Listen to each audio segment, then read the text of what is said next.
হলো। তো আজকে আমরা এই ইকুয়েশনটা সলভ করব, এই ইকুয়েশনটা প্রতিষ্ঠা করব। প্রতিষ্ঠা করার ক্ষেত্রে প্রথমেই আমাদের শিখতে হবে কীভাবে ধরতে হয়। কীভাবে প্রথমে আমরা এক্স অক্ষ বরাবর একটা বস্তু কণা চলে যাচ্ছে, এটা ধরবো। এটা ধরার পরে যে আমাদের কী হবে, এখানে আমরা এক্স অক্ষ বরাবর একটা বস্তু কণা যাচ্ছে, কী বেগে যাচ্ছে, কী আদি বেগে যাচ্ছে সেটা ধরতে হবে। আদি বেগে যাচ্ছে ভি এক্স নট আদি বেগে যাচ্ছে, এবং এই আদি বেগে যাচ্ছে, ঠিক আছে। কিন্তু ত্বরণটা কেমন? সুষম ত্বরণ হবে। সুষম ত্বরণ কীভাবে ধরতে পারি? এ এক্স ধরতে পারি। টি সময় পর চূড়ান্ত বেগ ভি এক্স, ঠিক আছে। এবং ত্বরণের সংখ্যা অনুযায়ী আমরা এমন লিখতে পারি, এইটাকে লিখতে পারি। এইবার কথা হচ্ছে এবং এই যে এই টিকে এর সঙ্গে গুণ করে দেবো, তখন dv x naught is equal to a a dt হবে, ঠিক আছে। এইবার কথা হচ্ছে এইটুকু যে ইকুয়েশনটা বের হলো সেটা আমি লিখি। এই যে এই ইকুয়েশনটা আসলো। এখন এই ইকুয়েশন দিয়ে কী কাজ? এবারে আবার কিছু একটা আমাদের তৈরি করতে হবে। এইটাই আমরা লিমিট বসাবো, ঠিক আছে। এই ইকুয়েশনে আমরা লিমিট বসাবো। এখন এই লিমিট কী হবে? সময়ের সঙ্গে আমাদের বেগ পরিবর্তন হচ্ছে, সেই হিসেবে সময় হবে। এই জায়গায় ভি এক্স রয়েছে, এই জন্য আমরা এখানে একটা ভি লিমিট আনবো। এই জায়গায় ডিটি রয়েছে, এই জন্য আমরা টিএল লিমিট আনবো। টিএল লিমিট আমরা জানি, টি শুরুর দিকে টি কত থাকে? 0, শেষের দিকে টি। ওকে, ভি কী হবে? ভি এক্স নট থেকে শুরু হয়েছে, ভি এক্সে শেষ হবে, শেষ। এবার লিমিট আমরা যখন বসাবো তখন ইকুয়েশনটা এমন আসে, ঠিক আছে, এমন আসে। এইবার এই যে এই এটাকে আমরা সরিয়ে দেব, এবং এই এখানে তো কিছু নেই, এখানে ভিএক্স আছে, ডিভিএক্স আছে। ডিভিএক্সকে আমরা ইন্টিগ্রেশন যখন করব তখন ভিএক্স আসবে, এবং এখানে যখন এ এক্স সরাই দেবো শুধু টি আসবে। এবং আফটার লিমিটিং, এটা লিমিট করার, এটা হচ্ছে মানে সমাকলন করার পর বা ইন্টিগ্রেশন করার পর তখন সেটাকে এইভাবে দেখতে হবে। এই এ আগে সরে গেছে, কারণ এ হচ্ছে সমতরণে চলছে, এই জন্য। আর এখানে পরের যা হবে সেটা বসালে আমাদের যেই মেন ইকুয়েশন প্রমাণ হয়ে যাবে, প্রমাণ হয়ে গেল। এখন আমরা আরেকটা ইকুয়েশন সলভ করব। আরেকটা ইকুয়েশন হচ্ছে এই জিনিসটা আমরা এবার সলভ করব, ঠিক আছে। এই জিনিসটা সলভ করতে গেলে আমাদের প্রথমে আমরা যা করলাম এইটাকে পুরো আবার লিখতে হবে, তারপরে আবার শুরু করতে হবে নতুন করে। সেই নতুন করে শুরু করার ক্ষেত্রে পুনরায় বেগের সংজ্ঞা অনুযায়ী লিখতে হবে। তারপরে বেগের সংজ্ঞা অনুযায়ী আমরা কি জানি যে V X is equal two DD of x, right? ঠিক আছে, ইজি। এটা তো সবাই জানে। এই জায়গায় ভি রাখলেই হচ্ছে, এই জায়গাটাই এইটুকু রাখলেই হচ্ছে, ঠিক আছে। এইটুকু রাখলেই হচ্ছে, কারণ কি আমরা হচ্ছে এই ভি এক্সের মান আমাদের লাগবে, আমাদের অন্য কোনো কিছুর মান লাগবে না। ভি এক্সের মান আমরা কোথায় বসাবো? আমরা যে একটা সমীকরণের একটা সূত্র বলেছি যে v is equal to u plus at, ঠিক আছে। এই সূত্রটা কিন্তু এই সূত্র না, আমাদের ওই যে মেইন যে সূত্র, এটা আমরা কেবলটা প্রমাণ করলাম। এই জায়গাটায় আমরা যে ভি এক্স, এই জায়গাটায় এই মানটা, এই যে এই ভি এক্স এর মানটা কোন জায়গায় গেল, এই যে এই ভি এক্স এর মানটা বসাবো। জিনিসটাকে দেখতে এখন এমন লাগছে, ঠিক আছে।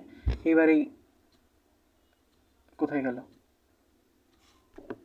এই ডিটিকে আমরা এদিকে পাস করে দেবো, এদিকে গুণ করে দেবো, এবং ডিএক্স আমরা রেখে দেবো, ঠিক আছে, হয়ে গেল। এটা হচ্ছে গুণ হয়েছে। এরপরে আমরা ওই যে সমাকলনের জন্য আমরা এখানে সমাকলনের জন্য আমরা লিমিট বের করব। লিমিট কী হবে? লিমিট হবে যা তাই। জিরোর জন্য আমরা এবার হচ্ছে এখানে দেখো, বুঝতে হবে এখানে এক্সের টার্ম রয়েছে, কই, এই যে এখানে এক্সের টার্ম রয়েছে, এবং এই জায়গায় ভি এক্সের টার্ম রয়েছে, এখানে টি এর টার্ম রয়েছে, এখানেও এটা ডিটি, এইটাতেও ডিটি, ঠিক আছে। তার মানে শুধু দুটো লিমিট লাগবে, টিএল লিমিট এবং ভি এক্সেল লিমিট। টিএল লিমিটটা আমরা বুঝতে পারছি, টি এবং 0, ঠিক আছে। আবার লিমিট, লোয়ার লিমিট। এক্সের ক্ষেত্রে কী হবে? এক্স নট এবং এক্স, লিমিট বসাই। এবারে বসিয়ে দিয়ে তোমাদেরকে দেখাচ্ছি। এই যে এখানে যারা বুঝছো না তারা ইন্টিগ্রেশন শিখে আসবে, তাহলে এটা বুঝতে পারবে। এই জায়গায় আমরা জাস্ট বসাবো, তারপরে ওই ইকুয়েশন প্রমাণ হয়ে যাবে। এই যে হয়ে গেছে, প্রমাণ হয়ে গেল, এইটা স্থাপন করা হলো। আমরা আরও কিছু জিনিস শিখি। এই ইকুয়েশনটা আমাদের কলেজে এবার পড়ানো হয়নি, কারণ আমাদের এটা আগের বার এসেছে। এখন বলা যায় না, এটা হয়তো এবার চলে আসতে পারে, আর জ্ঞানের কোনো হয়, জ্ঞানের ওয়েস্ট হয় না কখনো। তো এটা শিখে রাখা যাক। হ্যাঁ, তো এখন কথা হচ্ছে এখানে আবার সেই প্রতিষ্ঠা করার ক্ষেত্রে প্রথমে আমাদের ধরতে হবে, কী ধরতে হবে? ধরা যাক কোনো বস্তুকণা এক্স অক্ষ বরাবর এ এক্স সুষম ত্বরণে আদি অবস্থান এক্স নট থেকে আদি বেগ এক্স নট, মানে এক্স না আদি অবস্থান, এবং ভি এক্স নট হচ্ছে আদি বেগ, এবং শেষ অবস্থান এক্স, এবং শেষ বেগ হচ্ছে ভি এক্স, রাইট? এইবার ত্বরণের সংজ্ঞা অনুযায়ী এটা লিখতে পারি আমরা, রাইট? এবার অনেকে কী করে, অনেকে হয়তো মনে করতে পারে এই ভি এক্সকে আমরা লিখতে পারি ডিটি অফ এক্স, রাইট? ওরকম লিখলে হবে না, আমাদের লিখতে হবে এমন, এই জিনিসটা লিখতে পারি। এই জিনিসটা লিখতে পারার কারণ হচ্ছে আমরা এই যে এক্সট্রা নিয়েছি, দেখো এখানে আমরা এই যে ভিটাকে ভি রেখেছি, টিটাকে টি রেখেছি, এই যে এখানের এই জায়গা, কিন্তু এই দুটো এক্সট্রা এক্স আনিয়েছি, এই ডিএক্স আনিয়েছি, ডিএক্স উপরে গেল, ডিএক্স নিচে গেল, কাটাকাটি হয়ে ঠিক হয়ে গেল। এইবার এই জিনিসটাকে আমরা ভিএক্স লিখতে পারি, এবং এটাকে যা তাই রেখে দেবো। হ্যাঁ, আমরা ওইভাবেই লিখেছি, এবং এইটাকে আমি জাস্ট গুণ করে দিয়েছি, ডিএক্সকে এদিকে এনে এর সঙ্গে গুণ করে দিয়েছি, এটা হয়েছে, এবং তারপরে এইটা হবে। হ্যাঁ, ঠিক আছে। যেমন যেই কাজগুলো আমরা এতক্ষণ ধরে করে এসেছি, লিমিট ঠিক করতে হবে। লিমিট, এইবার এখানে কোনো টাইমের ফেরা নেই, বিকজ আমাদের ওই equation V square is equal to V square plus 2as, এতে কোনো টি এর কোনো সিন নেই। সেই হিসেবে আমাদের এইবার টি এর কোনো লিমিট আনা লাগবে না, আমাদের এইবার লিমিট আনা লাগবে এক্স এবং মানে হচ্ছে সরণ এবং বেগের, ঠিক আছে? এবার সরণ এবং বেগের ক্ষেত্রে প্রথমে এক্স কী ধরতে হবে, X is equal to X naught, মানে প্রথমে X is equal to X naught হলে মানে V X is equal to V X naught, এবং X is equal to X হলে V X is equal to V X, এবং এই সীমার মধ্যে যখন আমরা সমাকলন বা ইন্টিগ্রেশন করব, তখন জিনিসটাকে দেখতে এমন হবে। এই জিনিসটাকে আমরা জাস্ট লিমিটের ভিতরে বসিয়েছি। হ্যাঁ, এই যে এখানে এবার এ এক্স সরে যাবে, শুধু এক্সের টার্ম থাকবে, এবং এখানে এইবার ইন্টিগ্রেশন হবে। এক্স সমতরণে চলছে, এই জন্য আমরা এ এক্সকে বাইরে আনবো, এবং তারপরে লিমিট করব, সেটাকে দেখতে যেমন হবে, তারপরে আমাদের ইকুয়েশন সলভ হয়ে যাবে, ইজি।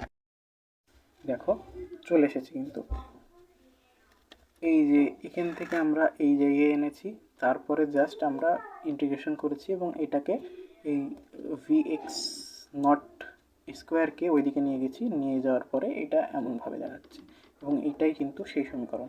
3টা সমীকরণ আমরা প্রমাণ করলাম, এই 3টাই কিন্তু পরীক্ষায় আসার মতো। এখন পরীক্ষায় আসার মতো এগুলো খুবই ইজি ছিল, কিন্তু এইগুলোর মারপ্যাচ বুঝতে হবে, এবং মারপ্যাচ বোঝার ক্ষেত্রে এটা কিন্তু এই লাস্টে যেটা শিখালাম সেই জায়গায় এই জায়গার জিনিসটা অনেকেই ভুল করে, এবং এই জিনিসটা আসার পরে যে ওই যে লেখাগুলো কিন্তু ইম্পর্টেন্ট, যে ধরি বা লিমিট আনা, এইগুলো কিন্তু খুবই গুরুত্বপূর্ণ। এই জায়গাগুলো মনে রাখতে পারলে পরীক্ষার খাতায় লিখে আসা যাবে। ধন্যবাদ।